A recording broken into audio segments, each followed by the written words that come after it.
Bonjour à tous, alors aujourd'hui on se retrouve pour une vidéo déballage. Donc je m'excuse un petit peu pour la qualité de son et la qualité de vidéo. Je fais ça un petit peu à l'arrache. Donc voilà, donc c'est un boîtier de chez Rajintech. C'est le Arcadia, donc j'ai trouvé ça sur Amazon pour une trentaine d'euros. Je voulais vous faire en fait une vidéo dessus parce que je le trouvais plutôt pas mal pour le prix. On peut voir qu'on peut retrouver un emplacement pour mettre un water cooling, qu'on retrouve des baies disques durs qui se câblent par l'arrière, donc c'est plutôt pas mal. Il y a pas mal de, vous allez voir, de petits emplacements pour faire du câble management. Donc on va de suite déballer tout ça, on va voir un petit peu la qualité. Donc je ne l'ai pas encore vu, j'ai juste ouvert pour gagner un peu de temps. On va voir un petit peu ce que ça donne. Donc, je vais le sortir en bas.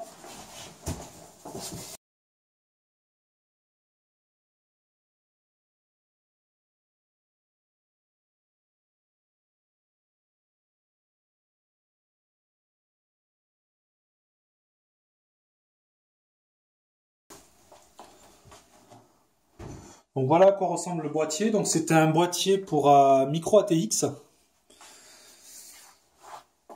Donc au premier abord, il m'a l'air d'assez bonne qualité. Bon, les plaques bougent un petit peu, mais c'est franchement pour du boîtier à 30 euros, ça reste quand même meilleur au premier abord que du Advance. Ici, en fait, vous pouvez enlever les baies directement par l'extérieur. Voilà pour les lecteurs. Donc vous avez deux baies lecteurs en façade en 5,25 ainsi qu'une 3,25 pardon pour un lecteur de carte par exemple. Donc voilà, on va faire un petit peu le tour. Il est tout en noir, intérieur extérieur. Hop, et l'arrière. Donc voilà, avec l'alimentation donc qui se met en bas. Ici, on retrouve pour attacher un petit capot qui se dévisse. Donc, je vous ferai des vues un petit peu plus près. On va l'ouvrir un peu, voir comment ça se présente. Donc, on retrouve des vis à main assez classiques.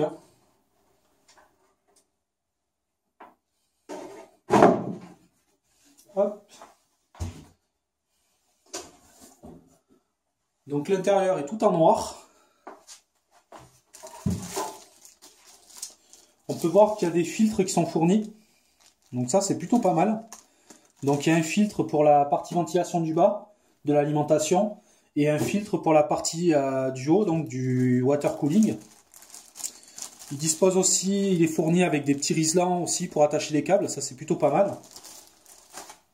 Ici, on retrouve toute la visserie. Toute la partie connectique. Donc qui est assez standard. Hein. On retrouve donc le port audio, l'USB. Dans les front panels, on va avoir donc assez classique aussi. Hop là.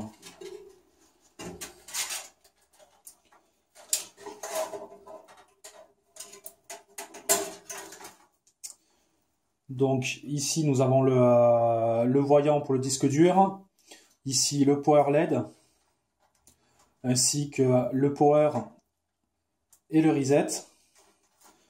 Les câbles sont assez longs, on va pouvoir les faire venir depuis l'arrière. Donc ici, je ne sais pas si on le voit bien, je viendrai après avec l'appareil directement dessus. On a des ouvertures un petit peu partout pour passer les câbles, donc ça c'est plutôt pas mal. Les disques durs se câblent par l'arrière. Vous avez des clips comme ici. Après, toute la partie commande se trouve au-dessus avec les ports USB.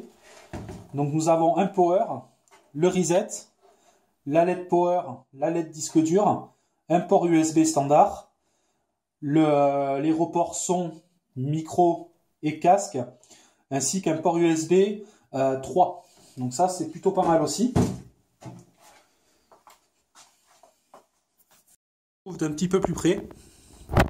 Donc comme je vous dis, on retrouve plusieurs passages de câbles en dessous. Donc ça c'est plutôt pas mal. Ici pour les disques durs. Derrière nous avons la baie pour le 325 ainsi que les B525. Le panel au-dessus donc. La façade, classique mais plutôt sympa.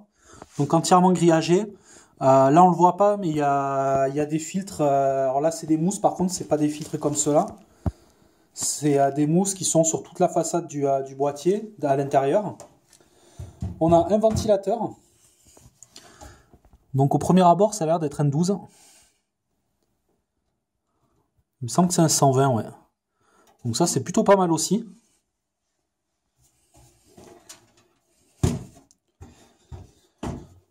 Ainsi qu'à l'arrière, nous avons donc des passages pour faire sortir des tubes de water cooling. Nous avons après le classique et donc l'alimentation qui se retrouve en bas. Donc vraiment un boîtier assez sympa. Je vous dis, pour une trentaine d'euros, je trouve que c'est vraiment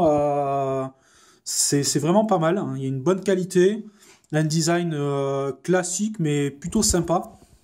Vous pouvez voir aussi le design des plaques.